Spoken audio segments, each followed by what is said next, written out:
తమిళనాడు విద్యాశాఖ మంత్రి K పొన్ముడికి high court shock ఇచ్చింది. పొన్ముడి దంపతులను నిర్దోషులుగా విడుదల చేసి ట్రయల్ కోర్టు ఉత్తర్వులను మద్రాస్ హైకోర్టు పక్కన పెట్టింది.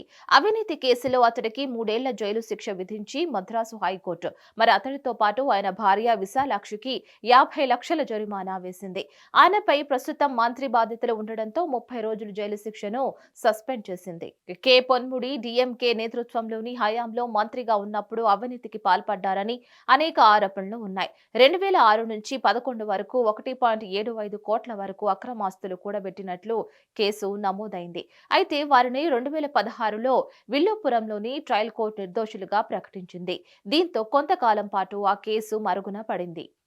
అప్పటి నుంచి పొన్ముడి ప్రత్యర్థులు కొందరు న్యాయస్థానాల చుట్టూ తిరుగుతూ లీగల్ ఫైట్ చేశారు.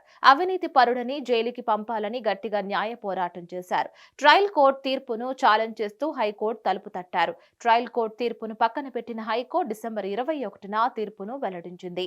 అవినీతి నిరోధక చట్టం 1988 ప్రకారం శిక్షార్హమైన నేరం ప్రకారం పొన్ముడి దంపతులను దోషులుగా ప్రకటించింది. మరిన్ని అప్డేట్స్ కోసం చూస్తూనే ఉండండి హిట్ టీవీ.